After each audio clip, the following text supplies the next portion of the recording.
I was born with Microtia on the left side and bilateral atresia, which resulted in a conductive loss. So at the age of 4 months, I started on a softband device.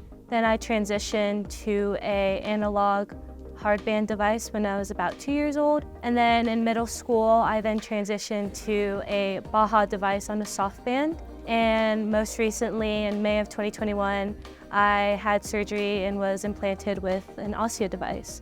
I've been doing great with it so far. Growing up, I definitely didn't want my hearing loss or something like that defining me. But my freshman year of college, I decided to go to Gallaudet University, which is a deaf university in Washington, D.C.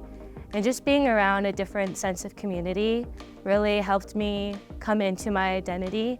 And it made the idea of being implanted with a device, it brought a lot more comfort to me. So that was a really big push for me to, have surgery and get implanted.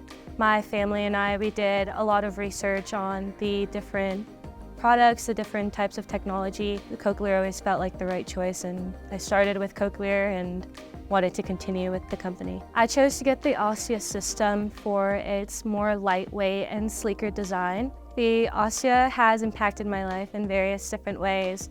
One of the biggest being access to higher pitched sounds, such as when I am in large crowds and I'm trying to have a conversation with a friend or someone that's in front of me. Those speech sounds are much more clear and much more louder to me, which makes conversing with friends and family just a much more smoother process. The connectivity that the Osia system gives me is amazing as well. I am almost consistently streaming from my iPhone. I love listening to music.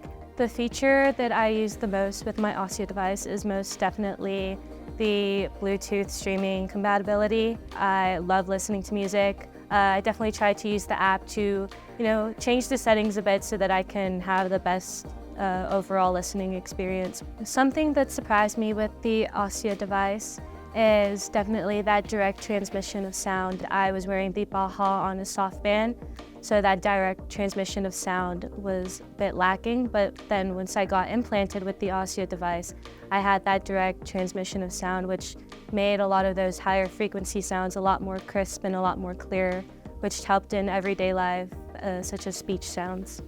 So now that I have the Osia device and it's as simple as a magnet, I feel a lot more free to do what I need to do with my hair, and it's definitely a lot sleeker and a lot less people notice. So with the Osia, one of the accessories that I find myself using the most is the mini mic.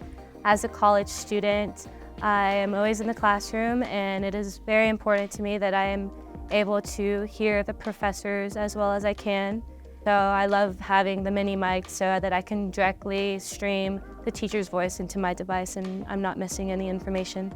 Being able to use the Osia device when I do go to the gym or when I do a couple of pickup games with some friends, it's a great experience. I just use the retention clip and I typically don't have any worries.